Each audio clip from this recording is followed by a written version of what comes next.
Praise the Lord. இப்பொழுதும் கர்த்தருடைய வார்த்தையை கேட்கிற ஒவ்வொரு உள்ளத்தையும் கர்த்தர் தாமே ஆசீர்வதிப்பாராக. சில வருடங்களுக்கு முன்பதாகவே நாங்கள் டீச்சராக இருந்தோம். என் கணவர் பிரின்சிபாலாக இருந்தார்கள்.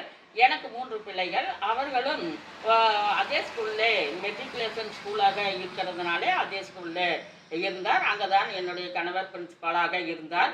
ஒரு நாள் நாங்கள் வேலை பளு அதிகமாக இருந்ததுனாலே வீட்டிற்கு வந்துட்டு நாங்கள் வேலையெல்லாம் முடித்துவிட்டு நாங்கள் 10 மணிக்கு நாங்கள் தூங்கலாம் என்று சொல்லி நாங்கள் 5 பேரும் பெட்டை விரித்துவிட்டு நாங்கள் படுத்து ஒரு 2 நிமிஷத்துக்கு உள்ளாகவே இயேசுவானவர் கதவை தாப்பால் போட்டு தான் நாங்கள் உள்ளே தூங்கினோம். அந்த படுத்து 2 நிமிடத்திலேயே இயேசுவானவர் கதவை திறந்து உள்ளே வந்து, மகளே எழுந்திரு என்று சொன்னார். உடனே நான் எழுந்திருந்து பார்த்தேன்.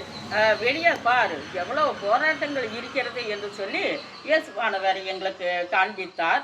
அப்பொழுது அதை பார்க்கும் பொழுது ஒரு பெரிய கூட்டம், ஒரு பெரிய பிசாசின் கூட்டமும் ஜனங்களின் கூட்டமும் அப்படியாக அங்கே இருந்ததை இயேசுவானவர் எங்களுக்கு காண்பித்தார். கர்த்தருக்கு மகிமை உண்டாகட்டும். ஏசாயா 41ஆம் அதிகாரம் 10, 11, 12, 13, 14 5 வசனங்களிலே நாம் பார்க்கும் பொழுது ஆண்டவர் என்ன சொல்றார்? அந்த பெரிய கூட்டத்திலும் கூட இயேசுவானவர் அவர்களை எங்கள் கதவுக்கிட்ட நின்று அவர்களை கையை நீட்டி, இவர்களை யாரும் ஒன்றும் செய்ய முடியாது, இது என்னுடைய பிள்ளைகள் என்று சொன்னார்கள். அதனாலே அந்த போராட்டங்கள் எல்லாம் அவர்கள் அப்பாலே போய்த்தார்கள்.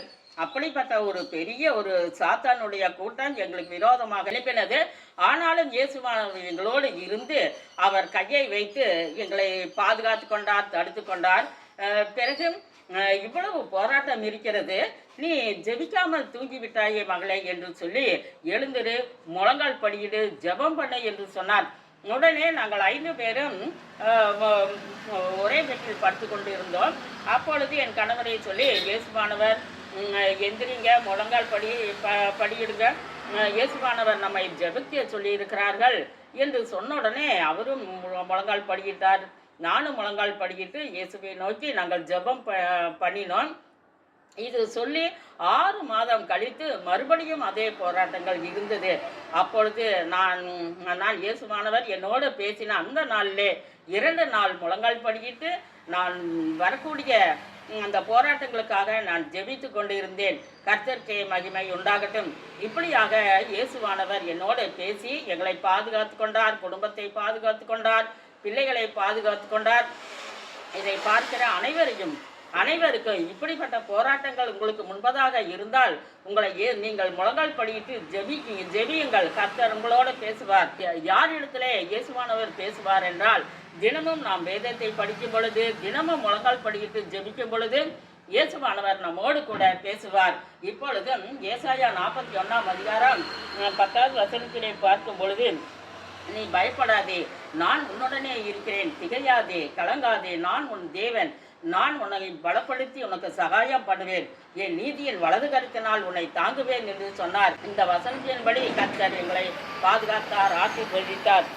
அடுத்ததாக, இதோ உன்மேல் எரிச்சலாய் இருக்கிற யாவரும் வெற்றி இலச்சை அடைவார்கள், உன்னோட போராடினவர்களை தேடியும் காணாதிருப்பாய், உன்னோட வழக்காடுகிறவர்கள் ஒன்றுமில்லாமல் இல்பொருள் ஆவார்கள் என்று சொல்லி ஏசாயா 41:12வது வசனத்திலே நாம் பார்க்கிறோம். யாக்கோப்பு என்னும் பூச்சியே, இஸ்ரவேலின் சிறுகூட்டமே, பயப்படாதே, நான் உனக்கு துணை நிற்கிறேன் என்றும் இஸ்ரவேலின் பரிசுத்தருமாகிய நான் சொல்லுகிறேன் என்று சொல்லி கர்த்தர் இந்த வசனத்தின்படி பேசினார். மாணவர்களே, இப்படிப்பட்ட இந்த வேத வாக்கு தத்தத்தை இப்பொழுதே நாம் படித்து, தினமும் படித்து அதை ஆராய்ந்து நாம் ஜெபிக்க வேண்டும்.